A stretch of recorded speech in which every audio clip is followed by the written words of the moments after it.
Hi, hello everyone. Welcome back to Jet to Mastery. In this video, we are going to learn number palindrome. First, let's understand what is palindrome. Palindrome is nothing but your given input is equal to reversed number.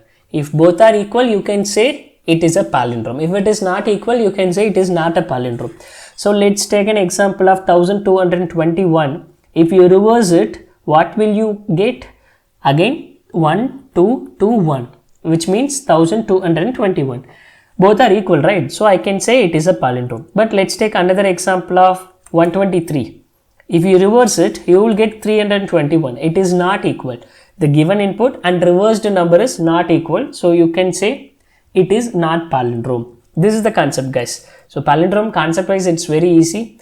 And the question wise also it is a very easy when you learn, and most of the interviewer will ask this question during your interview, so to check your coding stability and to check your coding steps. Okay, so let's do some observation here. Before that, you have to learn. See, let's take you have a number 1, okay, and you have another number 2, and you can make it, you can construct the number, any number, like any number means you can construct either 12 or 21. So if you want to construct 12, what will you do? See, 1 into 10 plus 2, you will get 12. Suppose if you want to construct 21, 2 into 10 plus 1, you will get 21, right? Suppose if you want to get 102, you have a 1 and 2. If you want to get 102, what will you do? 1 into 100 plus 2, you will get 102, right? So if you have a 2 number, you can construct the number, depends on your program. Okay, so that's the thing you have to learn first. Okay, let's without delay, let's get into the explanation of our question. See, you have a number 1221. So what you have to do, first you have to fetch the last number, because you are going to construct the number from right to left in this manner, right? So first fetch the 1. Will you fetch with the help of remainder modulo operator? Okay, you get this 1 in this case, fine. After that, you have to destroy this. Okay, again you have fetched 2 here. In this case, you are going to get this 2, but you have to construct the number 12. Already you have stored 1. Let's imagine this is your answer. Okay, so you have an answer 1 and you have a remainder 2 in this case. Okay, you are going to get this remainder as a 2. Okay, so you have to construct 12. How can I? See, in this case, remainder is equal to n mod 10. Then you will get this 2. Okay, after that, n equal to n by 10 means you have destroyed this 1 first of all. The first thing is you will get this remainder as a 1. So that is your answer. After that, you have destroyed. After that, you will get remainder equal to n mod 10.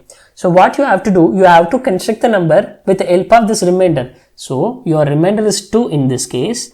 2 into 10. Sorry, not 2. You are going to construct 12 now. So your answer 1 into 10 plus whatever the remainder you will get here, 2. So now your answer is 12.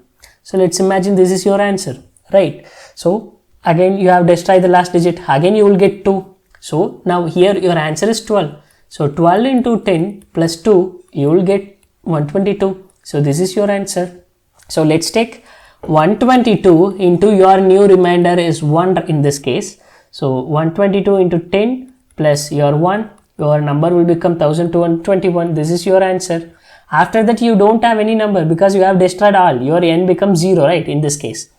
But see, it's everything is same, like every steps are same except this first step. So here also I have to multiple something, but my answer will 1 in this case. See, plus my remainder is 1, my remainder. But in this case, initially 0 into 10. 0 into 10 plus 1 is 1. So now in this case, every steps are same. So what I have to do, initially my answer variable is equal to 0. These are my remainders. So my case is while my n greater than 0, my number greater than 0. So I'll get the remainder is equal to n mod 10 and answer equal to answer into 10 plus my remainder. Then finally I have updated my n equal to n by 10. That's it. That's it, my code. Okay, so let's do code, then I will do some dry run, then you can understand better. Okay, first declare import java. Okay, fine. Import java dot util dot store. Fine. Scanner scn scanner scn equal to new scanner system dot in. So let's get the number int n equal to sn dot next int. Okay, I got the number. Okay, I have to construct the number in reversed manner, so my answer variable is equal to 0. So while my n greater than 0, this is the condition. So my remainder int remainder equal to, how can I get the remainder? N remainder of 10. I'll get the last digit. This is my last digit. So I can say this is my last digit or remainder, whatever. So this is my last digit. Okay, I get the last digit. After that, answer equal to answer into 10 plus my last digit. Fine. After that, I have to update my n equal to n by 10. That's it. I have destroyed the last digit. Oh yeah, this is what, but here I have to check my answer is containing reverse number. So if my answer is equal to what? Do you think n? Because n is destroyed. Every time we are destroying the last digit. So finally our n becomes 0. So at the initial stage, at the initial stage, we have to back up our n data into some other temporary variable. So int temp equal to n in this case. So I can check here. My answer is equal to temp.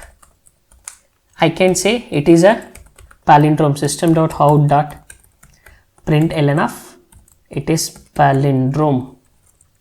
Otherwise else it is not a palindrome. System.out.println of not palindrome. That's it guys, not palindrome. So let's understand the code first of all. First we are going to understand the code here from this point to this point. That's fine. Add a new page. So let's take your number 1221 here in this case. So your n is 1221 and your temp also containing same thing. So 1221. So your condition is n greater than 0. What is your n? N is 1221. It is greater than 0. Condition true. Then what is your last digit? Your last digit means you will get 1 here. After that you are constructing. Initially your answer is 0, right? Initially. So answer equal to answer into 10 plus last digit. Answer equal to, what is your answer? 0 into 10 plus last digit is 1. So you will get 1 here. So your answer is 1 in this case. Your answer will store 1. After that you have updated your n. So your n equal to n by 10 means you are going to destroy the last digit. So your n will become 122. Okay, fine. After that again while loop it will run, right? Because until your loop will terminate, until your condition will become false, your loop will running again and again. So 122 greater than 0 while 122 greater than 0, condition true. So what is my last digit? Last digit is 2. Okay, what is my answer? Answer equal to answer into 10. At last my answer equal to 1. So answer equal to 1 into 10 plus my last digit is 2. So in this case I will get 12, right? So my answer equal to 12 in this case. My n equal to, I have destroyed the last digit. So my n is 12 in this case. Okay, again while loop 12 greater than 0, last digit equal to 2, answer equal to answer into 10 plus last digit, 12 into 10. So 12 into 10 plus last digit, I will get 122. So my answer is 122 in this case. My n equal to, I have destroyed the last digit, so I will get 1 here. So 1 is greater than 0, yes, absolutely. Then my last digit is equal to 1 because I have only 1 digit and last digit also 1. So answer equal to, I have a 122. So 122 into 10, answer into 10 plus my last digit.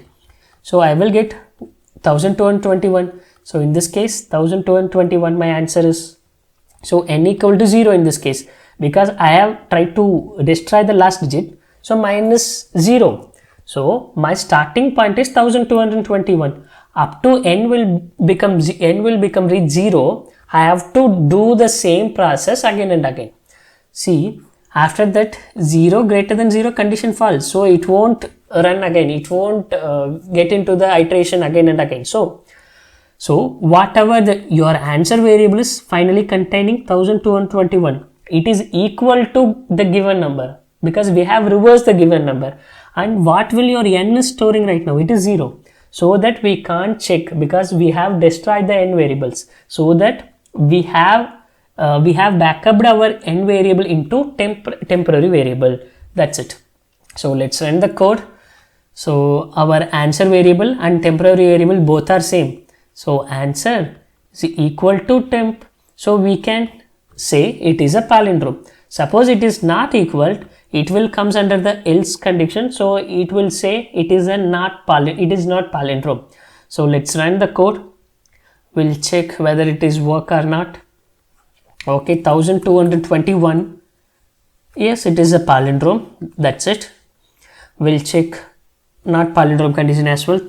1234. It is not a palindrome. Yes, our output also not a palindrome. This is what we are expecting, right? So we got our concerned output. So I hope you have understood this question. I will catch up in next interesting problem, guys. Until then, bye bye. Take care.